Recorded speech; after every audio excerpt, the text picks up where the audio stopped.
ಎಲ್ರಿಗೂ ನಮಸ್ಕಾರ. ನನ್ನ ಹೆಸರು ಗುರು ಸಿದ್ದಲಿಂಗ ಚಿರಡೆ. ನಾನು IPL ಬಯೋಲಾಜಿಕಲ್ಸ್ ಕಂಪನಿಯಲ್ಲಿ ಮಾರ್ಕೆಟಿಂಗ್ ಮ್ಯಾನೇಜರ್ ಕೆಲಸ ಮಾಡ್ತಾ ಇದ್ದೀನಿ.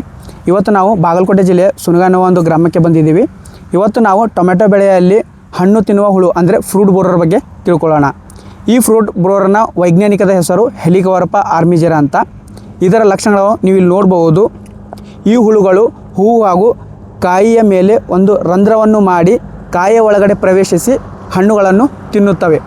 ಹಾಗೂ ಇವು ಹಣ್ಣಿನ ಮೇಲೆ ನಾವು ದೊಡ್ಡದಾದ ಒಂದು ರಂಧ್ರಗಳನ್ನು ನಾವು ಕಾಣಬಹುದು.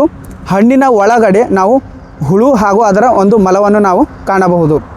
ಇದರಿಂದಾಗಿ ಹಣ್ಣುಗಳು ಕೊಳೆತು ಉದುರಿ ಹೋಗುತ್ತವೆ ಹಾಗೂ ಹಣ್ಣಿನ ಒಂದು ಗುಣಮಟ್ಟ ಕಡಿಮೆಯಾಗಿ ಒಂದು ಇಳುವರಿ ಕೂಡ ಕಡಿಮೆ ಆಗುತ್ತದೆ. ಈ ಹುಳುವಿನ ಜೀವನ ಚಕ್ರ ಹೇಗೆಂದರೆ, ಚಿಟ್ಟೆಗಳು ಎಲೆಯ ಹಾಗೂ ಹೂವಿನ ಮೇಲೆ ತಮ್ಮ ಮೊಟ್ಟೆಯನ್ನು ಇಡುತ್ತವೆ. ಮೊಟ್ಟೆಯಿಂದ ಹೊರಬಂದ ಹುಳುಗಳು ಹಣ್ಣು ಹಾಗೂ ಹೂವುಗಳನ್ನು ತಿನ್ನುತ್ತವೆ. ಮಣ್ಣಿನಲ್ಲಿ ಪೂಪವಾಗಿ ಮುಂದೆ ಮತ್ತೆ ಚಿಟ್ಟೆಯಾಗಿ ಪರಿವರ್ತನೆಗೊಳ್ಳುತ್ತವೆ. ಈ ಹುಳುಗಳನ್ನು ನಾವು ನಿಯಂತ್ರಣ ಮಾಡಬೇಕಾದಲ್ಲಿ ನಾವು ಮೊದಲಿಗೆ ಹಾಳಾದಂಥ ಒಂದು ಹಣ್ಣುಗಳನ್ನು ನಾವು ಕಿತ್ತಿ ನಾಶ ಮಾಡಬೇಕು ಹಾಗೂ ಆಳವಾದ ಉಳುಮೆಯನ್ನು ಮಾಡಬೇಕು ಮತ್ತು ಹೊಲವನ್ನು ಸ್ವಚ್ಛವಾಗಿ ಕಾಪಾಡಿಕೊಳ್ಳಬೇಕು. ರಾಸಾಯನಿಕವಾಗಿ ನಾವು ಈ ಹುಳುವನ್ನು ನಿಯಂತ್ರಣ ಮಾಡಬೇಕಾದಲ್ಲಿ ನಾವು ಇಮಾಮೆಕ್ಟಿನ್ ಬೆಂಜೋಯೇಟ್, ಸ್ಪೈನೋಸ್ಯಾಡ್ ಹಾಗೂ ಫ್ಲೂಬೆಂಡಾನಮೈಡ್ ಅನ್ನುವ ಒಂದು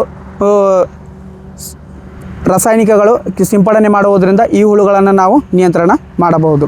ಜೈವಿಕವಾಗಿ ನಾವು ಈ ಹುಳುಗಳನ್ನು ನಿಯಂತ್ರಣ ಮಾಡಬೇಕಾದಲ್ಲಿ ನಮ್ಮ IPL ಬಯೋಲಾಜಿಕಲ್ಸ್ ಕಂಪನಿಯ ಉತ್ಪನ್ನಗಳಾದಂಥ BT-Dex ಅಂದರೆ ಬ್ಯಾಸಿಲಸ್ ಥೊರೊಂಜೆನೆಸಿಸ್ ಅಂದರೆ 2.5 ಗ್ರಾಮ್ ಪ್ರತಿ ಲೀಟರ್ಗೆ ಮಿಕ್ಸ್ ಮಾಡಿ ಸಿಂಪಡಣೆ ಮಾಡುವುದರಿಂದ ಈ ಹುಳುಗಳನ್ನು ನಾವು ಪರಿಣಾಮಕಾರಿಯಾಗಿ ನಿಯಂತ್ರಣ ಮಾಡಬಹುದು. ಅದೇ ರೀತಿಯಾಗಿ ನಾವು ಟ್ರೈಕೋಗ್ರಾಮ ಕಾರ್ಡ್ಗಳನ್ನು ನಾವು ಹೊಲದಲ್ಲಿ ಸ್ಥಾಪನೆ ಮಾಡಬೇಕು ಹಾಗೂ ಪಕ್ಷಿಗಳಿಗೆ ಕುಳಿತುಕೊಳ್ಳುವ ಹಾಗೆ ಕಂಬಗಳನ್ನು ನೆಡುವುದರಿಂದ ಈ ಹುಳುಗಳನ್ನು ನಾವು ನಿಯಂತ್ರಣ ಮಾಡಬಹುದು. ಧನ್ಯವಾದಗಳು.